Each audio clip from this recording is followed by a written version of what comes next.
retourner, on va continuer, on continue où on reprend, où on prend, on verra.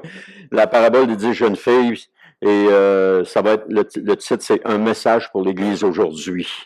Et on va prendre le temps de la lire, c'est dans Matthieu, chapitre 25, les versets 1 à 13, qui nous disent « Ce jour-là, il en sera du royaume des cieux comme de 10 jeunes filles qui prirent leurs lampes et s'en allèrent à la rencontre du marié. 5 d'entre elles étaient insensées. Les 5 autres étaient avisées. Les jeunes filles insensées prirent leurs lampes sans penser à emporter de réserve d'huile. Mais celles qui étaient avisées prirent avec leurs lampes des flacons contenant de l'huile. Comme le marié se faisait attendre, elles s'assoupirent toutes et finirent par céder au sommeil. À minuit, un cri retentit. « Voici l'époux, allez à sa rencontre. » Toutes les jeunes filles se levèrent et préparèrent leurs lampes. Alors les jeunes filles insensées s'adressèrent à celles qui étaient avisées. « Donnez-nous de votre huile, car nos lampes sont en train de s'éteindre. » Mais celles-ci leur répondirent, « Non, il n'y en aurait jamais assez pour nous et pour vous. Courez plutôt vous en acheter chez le marchand. » Elles partirent en chercher. Pendant ce temps, le marié arriva. Celles qui étaient prêtes entrèrent avec lui dans la salle de noces et l'on ferma la porte. Plus tard, les autres jeunes filles arrivèrent à leur tour, mais elles eurent beau crier, « Seigneur, Seigneur, ouvre-nous !» Il leur répondit, « Vraiment, je vous l'assure, je ne sais pas qui vous êtes. » Verset 13, « C'est pourquoi, ajouta Jésus, tenez-vous en éveil, car vous ne savez ni l'heure, ni le jour, ni l'heure de ma venue. » Cette parabole est séparée en 5 grands points. Quand on la lit comme ça, on peut les voir. Le premier, c'est les jeunes filles sont un contraste entre la sagesse et l'imprudence. On voit ça les versets 1 à 4. Donc, l'attente du royaume, la rencontre avec le marié, la sagesse prévoyante face à l'imprudence, puis aussi le choix des jeunes filles de prendre de l'huile ou de ne pas prendre d'huile. Le deuxième, c'est l'appel inattendu, c'est la venue du marié au cœur de la nuit, c'est les versets 5 à 6. Donc, l'attente prolongée, l'assoupissement des jeunes filles, l'appel de minuit, l'arrivée soudaine de l'époux, etc. Le troisième, c'est le cri de minuit qu'on voit, c'est les versets 7 à 8, c'est l'époux est là, allez à sa rencontre. Alors, c'est l'heure de la préparation, les jeunes filles se lèvent pour accueillir l'époux, l'urgence, les insensés, etc. Et une demande d'huile désespérée. Il y a le point 4 qui est l'heure de vérité. C'est ceux qui se sont préparés entrent par la porte, entrent et la porte se ferme. Et cinquièmement, le refus final, c'est l'appel des retardataires. Si on voit ça au verset 11 à 13. Donc, c'est un peu la structure de cette parabole. Mais pour saisir le sens réel de la parabole, il faut connaître le contexte de l'époque concernant le mariage. Parce que si on ne connaît pas le contexte, on a de la difficulté à analyser cette parabole. D'ailleurs, on ne peut pas l'analyser vraiment. Parce que cette parabole est directement en lien avec la façon de procéder dans le mariage qui se passait à l'époque de Jésus. Et l'image que Jésus utilise des 10 jeunes filles était connue des auteurs de l'époque. Parce qu'ils connaissaient la façon de faire du mariage, que je vais vous expliquer à la suite, là. Mais ils connaissaient la façon de faire. Donc, pour eux, entendre cette parabole-là, c'était quelque chose de naturel. C'est comme si Jésus, aujourd'hui, donnait une parabole sur la façon de célébrer le mariage aujourd'hui. On comprendrait tous. Parce qu'on sait tous comment le mariage se passe. On sait les préparations, on sait les demoiselles d'honneur, les garçons d'honneur, etc., les témoins et tout. On connaît tout ça. Donc, ça serait clair pour nous. Et c'était clair pour le peuple à ce moment-là, pour les auditeurs de cela. Mais pour nous, c'est un peu plus difficile à comprendre parce que il nous faut d'abord comprendre comment ça se passait dans le mariage. Quelles étaient les étapes du mariage pour bien comprendre, pour bien discerner la parabole qui est là. Je vais vous démontrer le contexte de l'époque et j'espère que comme moi vous serez émerveillés parce que c'est tellement extraordinaire de voir ça. Comment est-ce que Jésus peut se servir d'une image courante de ces jours-là pour amener une image, pour expliquer quelque chose. Donc, le symbolisme, comme j'ai dit, repose sur le mariage qui se célébrait en Orient au temps du Nouveau Testament. Et ces traditions-là remontent jusqu'au temps de l'Ancien Testament. Donc, ça n'avait pas changé, ça faisait longtemps que ça se faisait. Alors, tout mariage comportait 3 éléments vitaux. Le premier, la dot. Le deuxième, les fiançailles. Et le troisième, le festin des noces. Alors, chacun figurant dans la relation de Christ avec son Église. Et vous allez voir.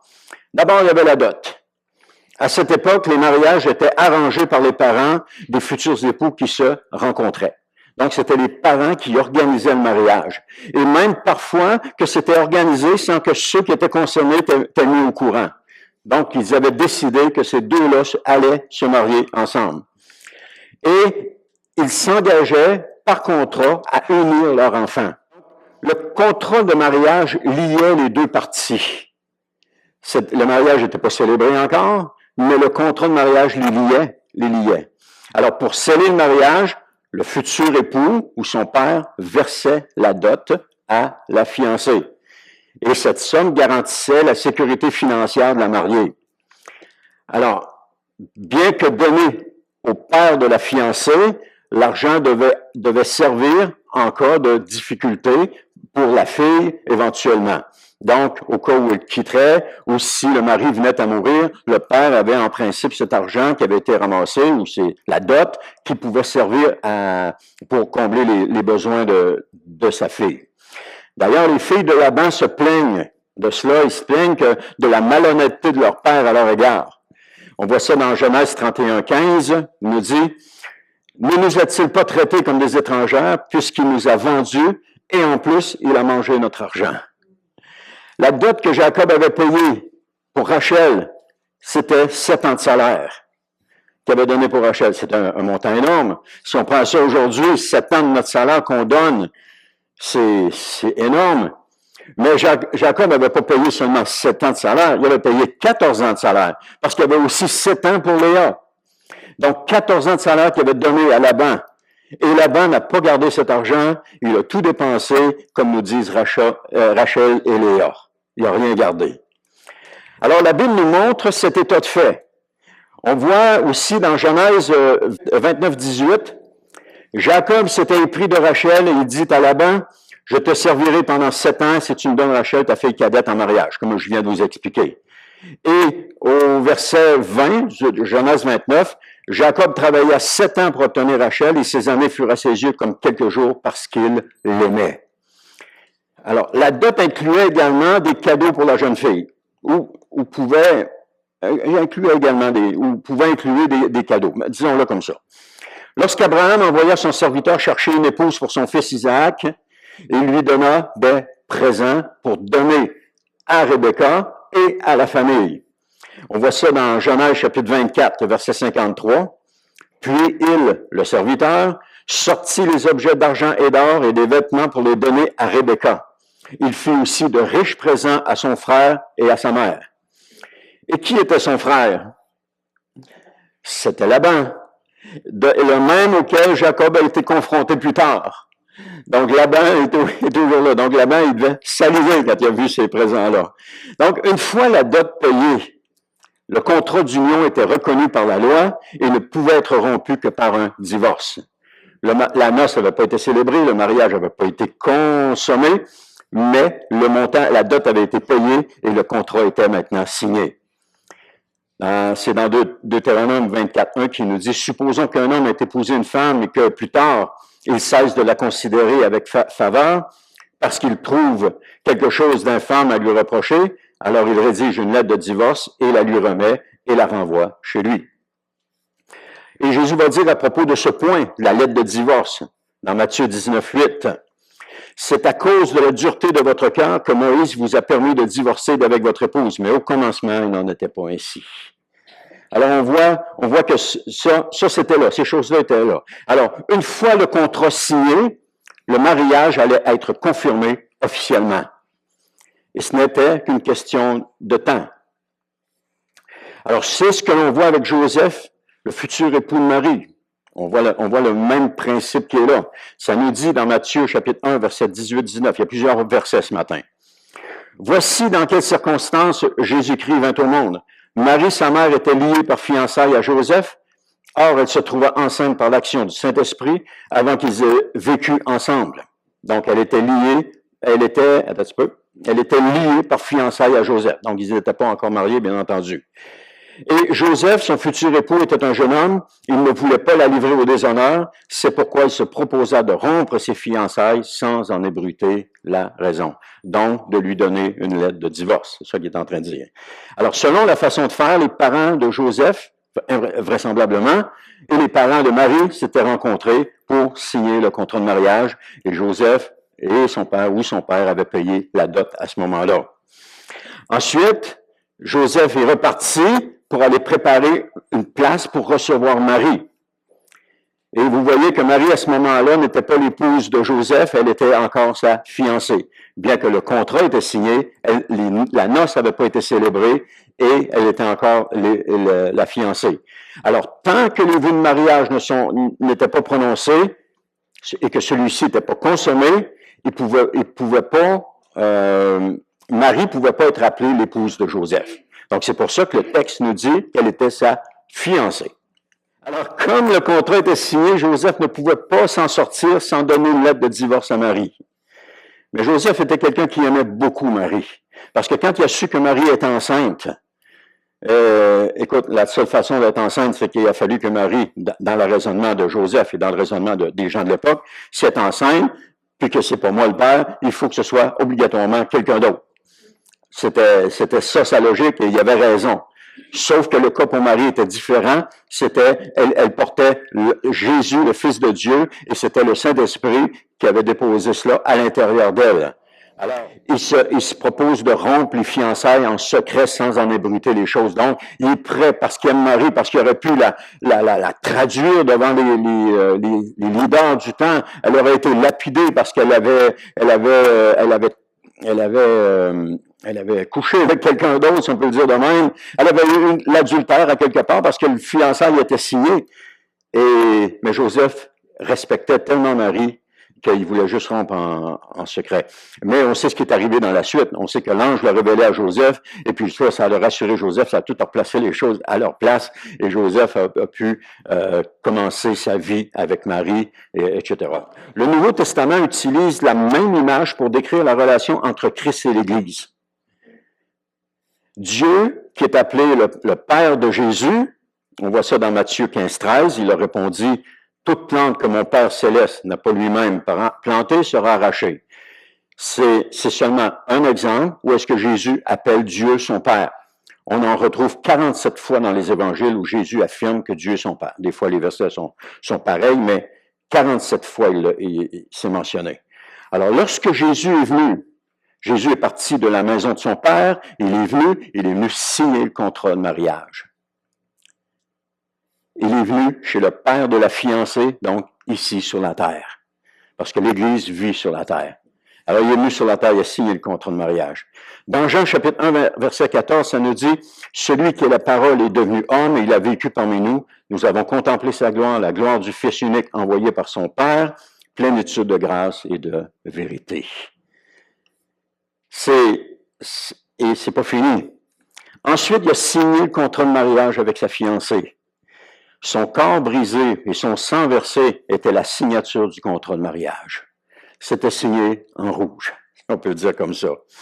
On voit ça dans Luc 22, versets 19 à 20, ça nous dit ensuite, il prit du pain, remercia Dieu, le partagea en morceaux et leur donna en disant, « Ceci est mon corps qui est donné pour vous, faites ceci en souvenir de moi. » Après le repas, il fit de même pour la coupe en disant, « Ceci est la coupe de la nouvelle alliance conclue par mon sang qui va être versée pour vous. » Alors ce passage qu'on répète à toutes les fois ou à peu près qu'on a en mémoire lorsqu'on fait la Sainte Seine ou le repas du Seigneur, c'est ce passage qui est témoin de la nouvelle alliance, qui est témoin de ce que Jésus a fait pour nous.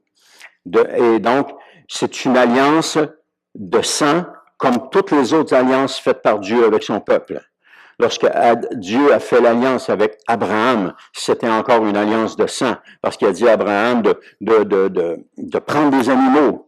Il a donné des choix d'animaux, de les couper en deux, de mettre les deux morceaux de chaque côté, de laisser un passage au milieu. Donc, il a fallu que le sang soit versé pour que Dieu fasse alliance avec Abraham. Et ensuite de ça, on sait dans l'histoire, Dieu est descendu et il a passé lui-même entre les animaux. Parce qu'à l'époque, lorsqu'on passait entre les animaux, les gens faisaient ça, ils faisaient un contrat d'alliance, ils prenaient un animal, ils le coupaient en deux, et les deux parties passaient entre les parties de l'animal en disant, voici, si je ne respecte pas ma part de l'engagement, c'est ce qui va m'arriver comme les animaux. Mais dans le cas d'Abraham, Abraham n'est pas passé entre les deux, c'est Dieu qui est passé entre les deux. Et Dieu a conclu cette alliance. Et on sait que Dieu n'allait pas manquer à son alliance avec Abraham et qu'il allait la respecter. Et cette alliance que Dieu a fait avec Abraham, nous la vivons encore aujourd'hui. Alors Dieu a toujours respecté son alliance. Donc la mort de Jésus sur la croix était le symbole du prix d'acquisition ou de la dot de l'Église lorsque Jésus est mort sur la croix. Et le sang versé était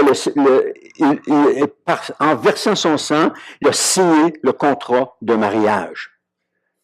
Et celui-ci venait d'être signé en lettres rouges, comme j'ai dit tantôt. Alors Paul va confirmer cela lorsqu'il fait ses adieux aux anciens de l'Église d'Éphèse. Dans Actes 20, 28, il dit « Prenez donc garde à vous-mêmes et à tout le troupeau sur lequel le Saint-Esprit vous a établi évêque, pour être l'Église du Seigneur qui s'est acquise par son propre sang. » Il s'est acquis l'Église du Seigneur par son propre sang. À ce moment, le mariage n'était pas encore consommé. La noce n'a pas eu lieu encore. Et l'Église ne pouvait pas être appelée l'épouse parce qu'elle était toujours la fiancée. Alors, comme Marie ne pouvait pas être appelée l'épouse de Joseph, l'Église demeure encore chez son père, la terre. On peut le voir comme ça. Et la noce n'a pas encore eu lieu. La noce va avoir lieu plus tard. Alors, ce fut évidemment la dot la plus élevée jamais payée dans toute l'histoire de l'humanité. Ce que Jésus a fait pour sa fiancée, c'est le prix payé qui est le plus énorme qui a jamais été payé. Et bien que le mariage n'ait pas encore été célébré, il y a une existence légale qui lie les deux parties à jamais. Et c'est d'ailleurs ce qui garantit notre sécurité. Dieu ne reviendra pas sur sa parole. Jésus ne changera pas d'idée. Et s'il changeait d'idée, il serait obligé de donner une lettre de divorce. Mais Jésus ne changera pas d'idée parce qu'il l'a dit, c'était pas de même au commencement. Alors Jésus ne fera pas comme les hommes, il va faire comme c'était au commencement. Donc ça ne séparera pas. Rien ne peut nous séparer de l'amour de Christ.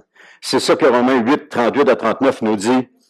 Oui, j'en ai l'absolue certitude. Ni la mort, ni la vie, ni les anges, ni les dominations, ni le présent, ni l'avenir, ni les puissances, ni ce qui est en haut, ni ce qui est en bas, ni aucune créature, rien ne pourra nous arracher à l'amour que Dieu nous a témoigné en Jésus-Christ, notre Seigneur. Rien ne pourra nous arracher à l'amour de Dieu. Est-ce que vous comprenez ça ce matin? Rien ne peut nous arracher à l'amour de Dieu. Christ a pris un engagement envers son Église, sa fiancée, et il ne changera pas d'idée. Il va toujours être là. Quand il dit à ses disciples dans Matthieu 28, le dernier verset, il dit, je serai avec vous tous les jours jusqu'à la fin du monde. Je vais toujours être là. Cette promesse-là, elle est riche de sens. Parce que des fois, on se dit, « Oh, mais Jésus, où est-ce que tu m'as abandonné? » Non, Jésus a fait la promesse. Je vais toujours être là. Et quand Jésus fait une promesse, il la tient. La seule différence, c'est pas parce que je le sens ou que je le sens pas qu'il est là ou qu'il est pas là. Il est toujours là. Il a fait la promesse. Et quand Jésus, encore je le répète, quand Jésus fait une promesse, il la tient, sa promesse. Il la lâche pas. Et Jésus a fait cette promesse-là. Il a pris un engagement. Ensuite, venaient les fiançailles. Autrefois, les fiançailles étaient célébrées par une cérémonie officielle au cours de laquelle la fiancée et le fiancé se rencontraient en présence de témoins et se donnaient mutuellement des cadeaux. Ils le faisaient comme ça. Cependant, cette cérémonie avait lieu longtemps avant que la consommation du mariage, parfois 1 an ou 2 avant que le mariage soit consommé. C'est ça. Ensuite, la fiancée et son fiancé retournaient vivre dans leurs familles respectives. Et c'est ce que nous voyons dans les Écritures aussi. Quand on regarde ça, je ne sais pas si vous commencez à voir, mais Jésus est retourné au ciel. Dans Acte 1:9, ça nous dit, après ces mots, en parlant de Jésus, là, c'est Jésus, virent s'enlever dans les airs et un nuage le cacha à leur vue. Jésus, lorsqu'il est reparti dans la maison de son Père. Et l'Église est restée ici sur la terre. C'est le verset 11 et 12 de Acte 1 qui nous dit, c'est les 2 anges qui parlent aux disciples, il dit, « Hommes de Galilée, pourquoi restez-vous ici à regarder le ciel? C'est Jésus qui a été enlevé au milieu de vous, en redescendra un jour de la même manière que vous l'avez vu y monter. Donc, on a la promesse ici que Jésus va revenir pour sa fiancée. Il va revenir. Il est parti chez son Père. On voit ça dans un autre passage. Moi, je le dis un peu plus. Oui, je le dis un peu plus loin. Je vais le dire tout de suite. Il est parti chez son Père dans Jean 14, 2 et 3. Il dit, dans la maison de mon Père, il y a beaucoup de demeures. Et si ce n'était pas vrai, je vous l'aurais dit. En effet, je vais vous préparer une place. Donc, Jésus est parti préparer une place pour sa future épouse, sa fiancée.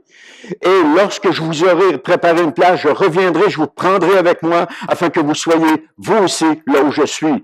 Comme le mari, comme le futur époux qui avait fait des fiançailles, repartait chez lui, soit qu'il préparait une place, il agrandissait la maison de son père, ou qu'il construisait une nouvelle maison, mais il s'en allait préparer une place pour sa future qui allait venir.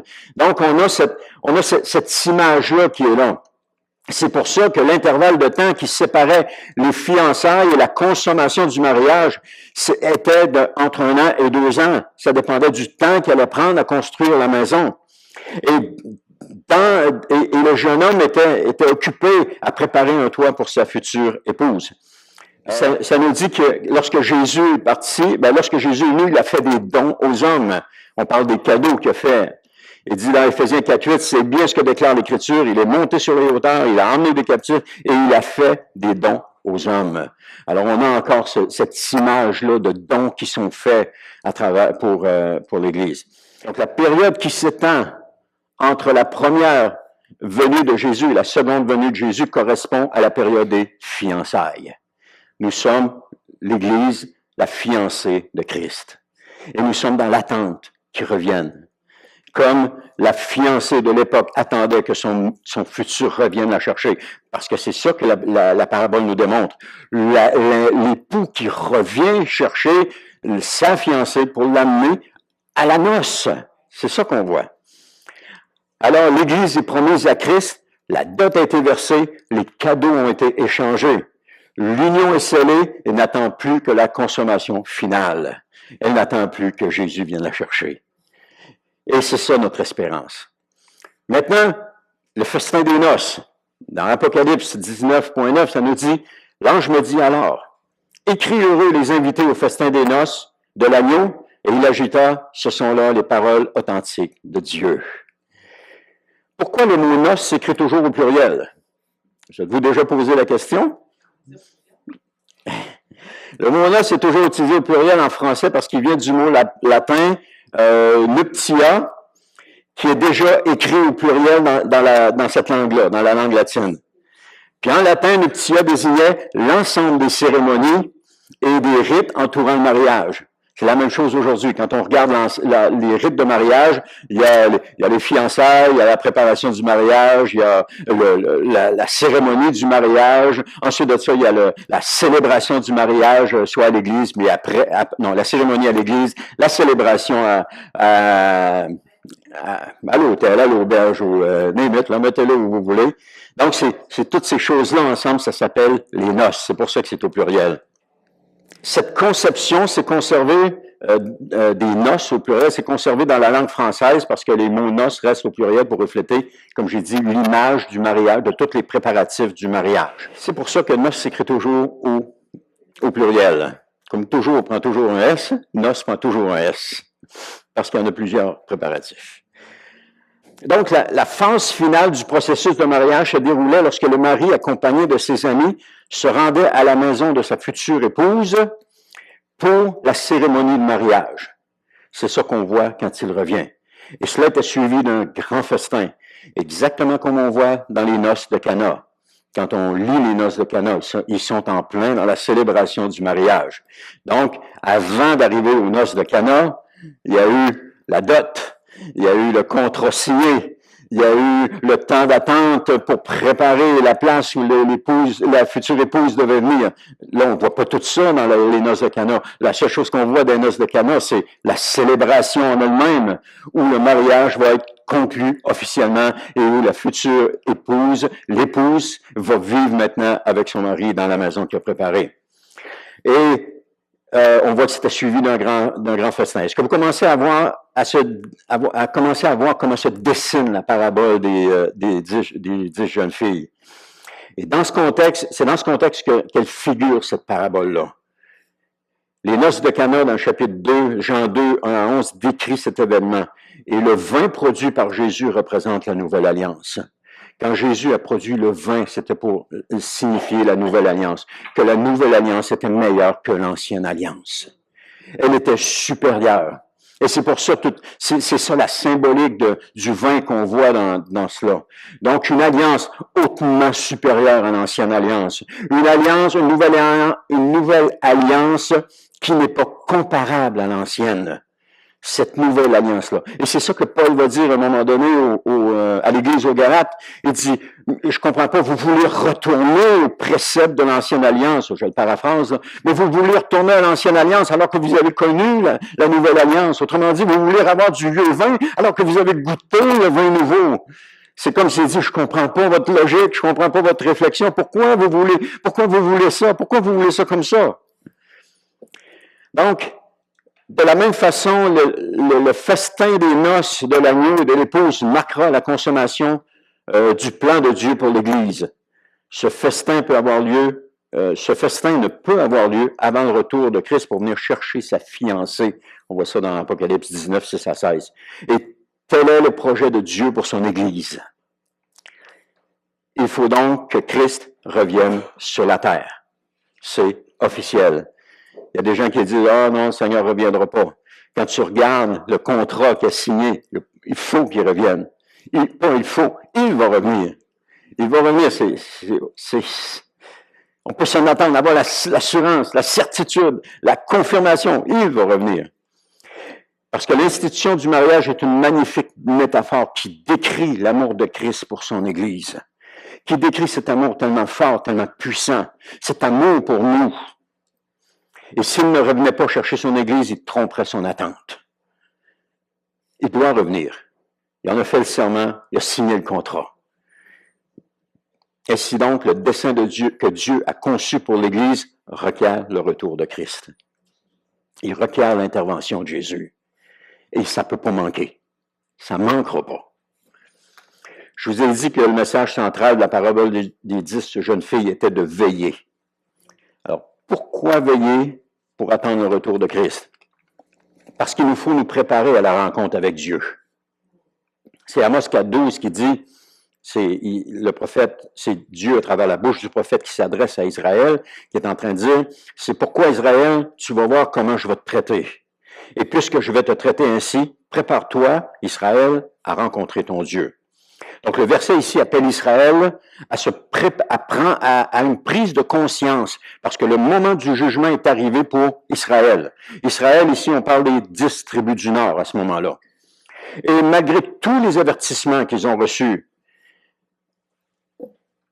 Israël n'a pas changé de comportement. Ils ont toujours continué à désobéir à Dieu. Ils ont toujours continué d'aller vers les idoles. Ils ont toujours continué de se prostituer avec les idoles, etc. Ils ont continué d'agir selon leur conscience qui était mauvaise. Et Dieu annonce qu'Israël doit maintenant rendre compte de ses actions. Et devant lui.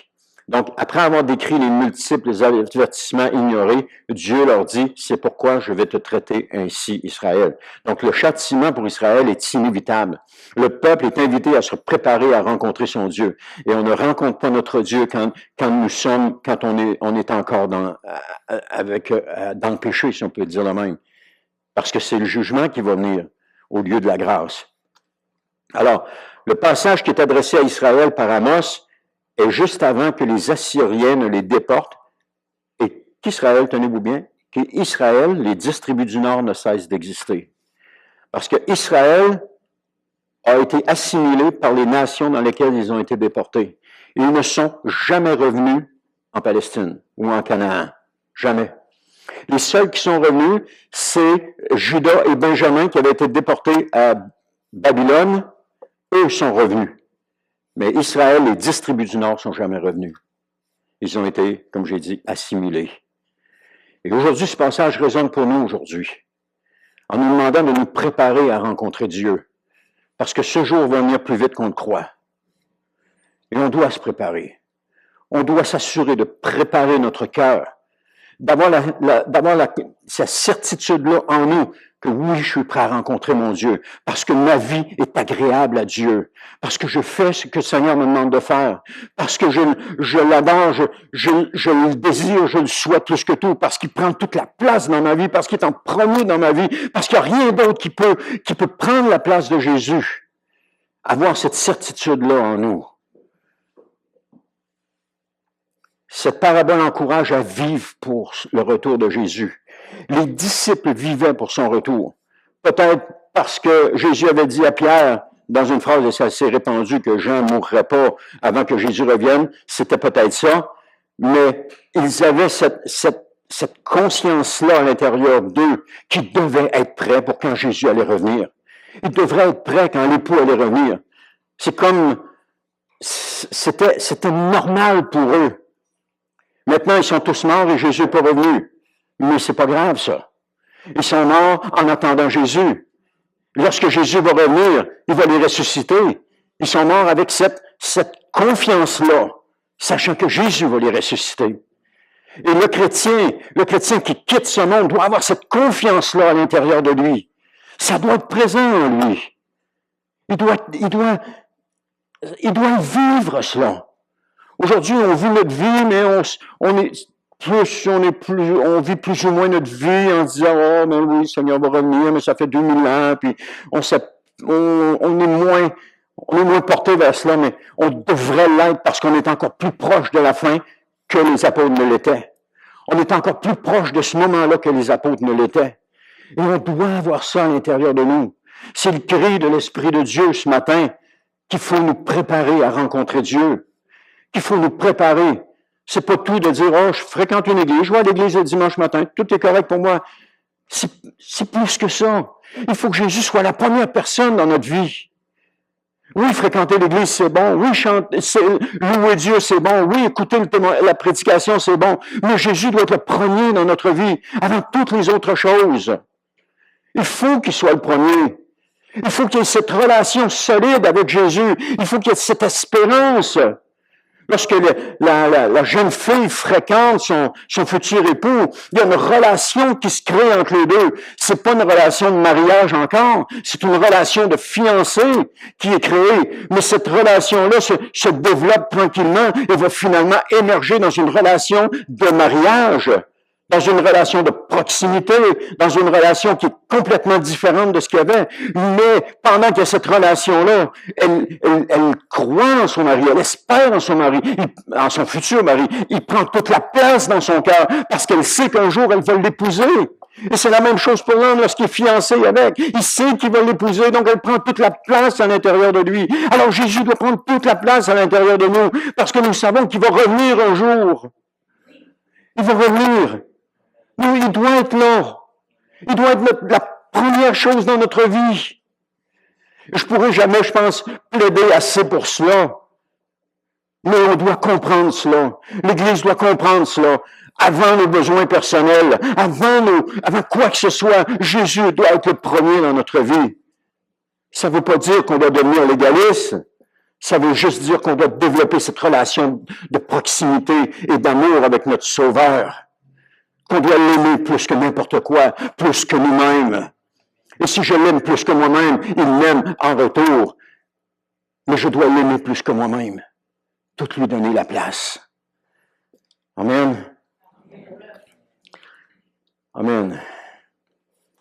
Il m'en reste juste un petit bout. Je voudrais finir avec ça. Donc, les cérémonies de mariage en Orient étaient menées avec beaucoup de pompe et de solennité. La cérémonie du mariage se déroulait généralement en plein air, comme ça nous est rapporté. L'époux et l'épouse étaient tous les deux accompagnés d'amis. Et comme il est dit de Jésus, il reviendra.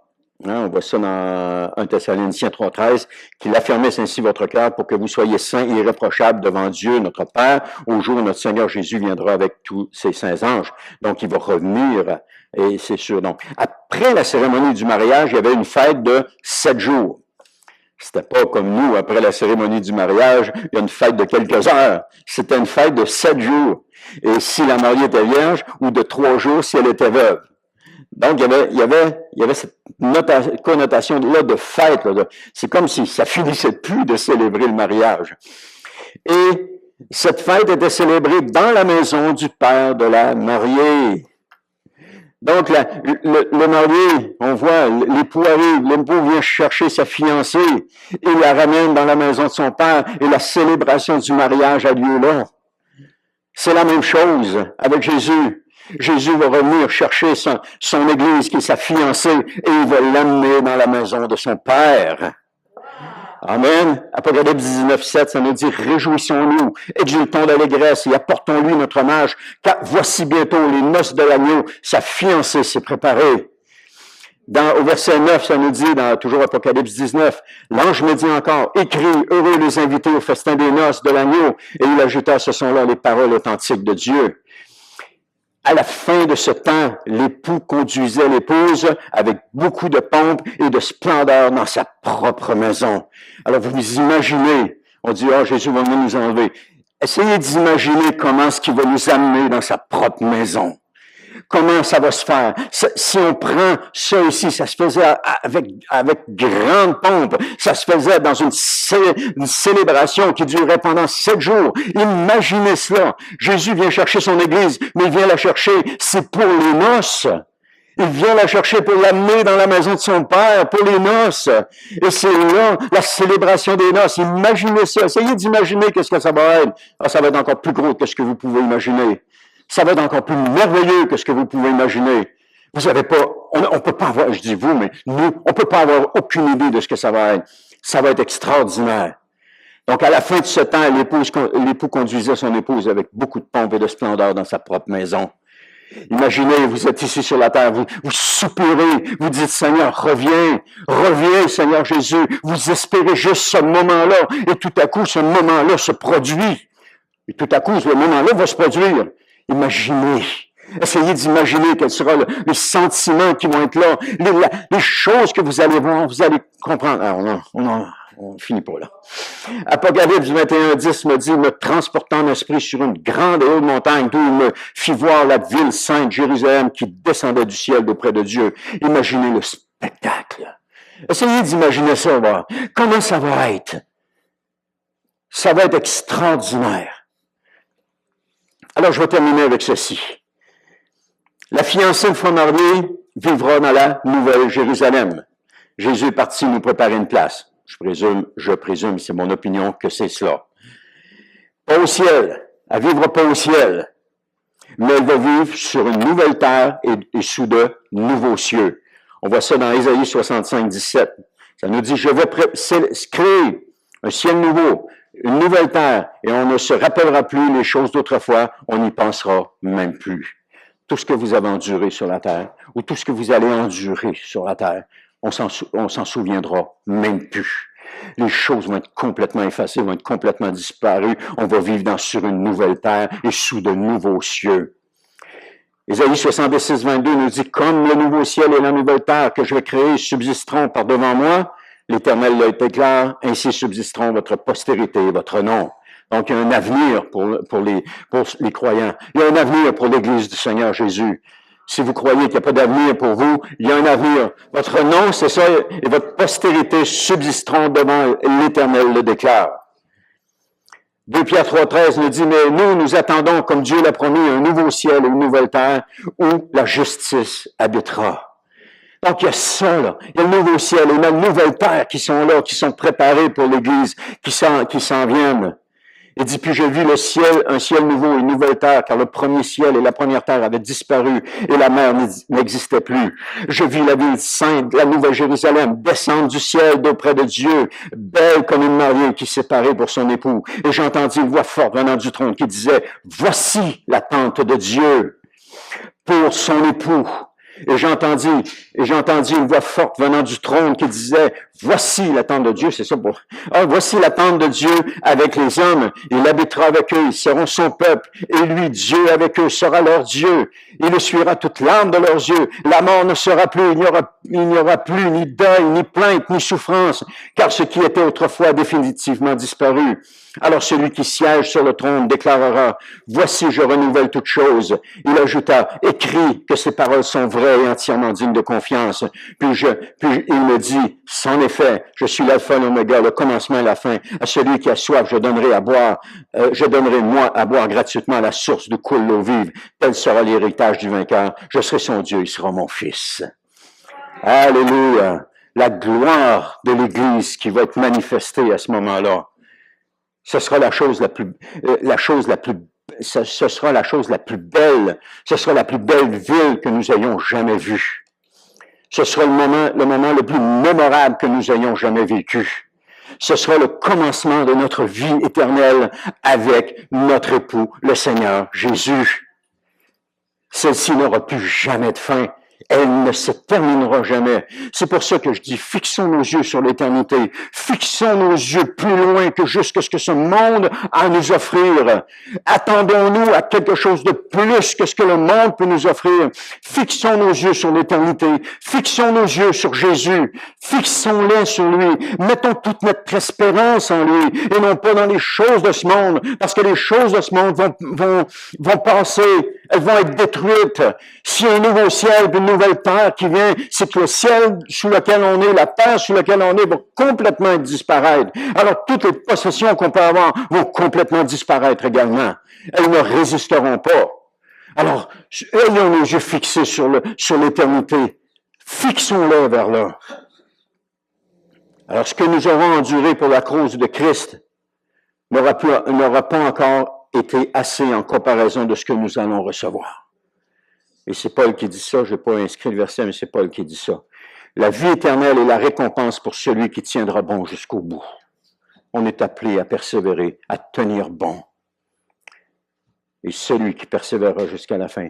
Alors cette parabole contient beaucoup de choses qui, pour nous maintenant, et on va continuer la semaine prochaine. Il y a encore des choses à voir avec cela par rapport à la cérémonie. Et je pense que vous commencez à comprendre un petit peu plus cette parabole. Elle est beaucoup plus riche que juste les mots, les phrases qu'on voit dans la parole de Dieu. Lorsqu'on comprend le contexte qui est derrière tout cela, ça nous fait grandir dans la foi. Ça nous démontre un Dieu extraordinaire. Ça nous démontre un Jésus en qui on peut se fier, en qui on peut avoir confiance.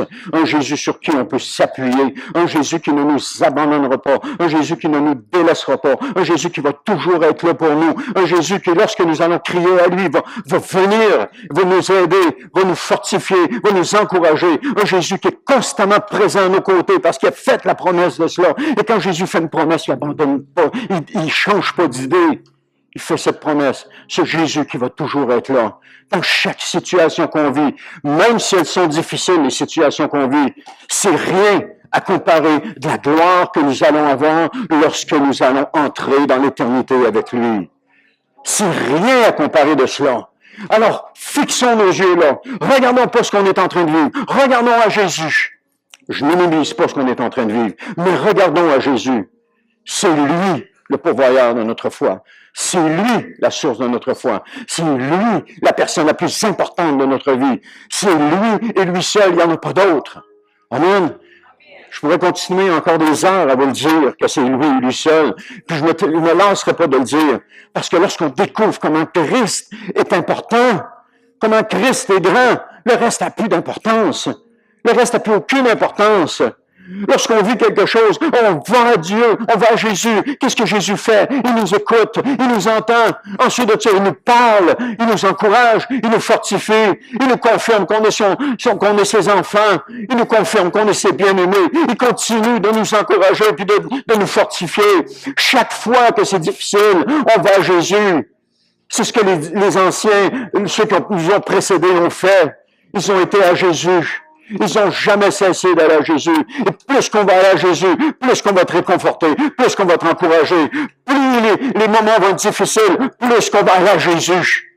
Et c'est ça qui va nous fortifier, qui va nous encourager. C'est ça qui va nous permettre de persévérer parce que nous irons à Jésus et que le reste n'aura plus d'importance.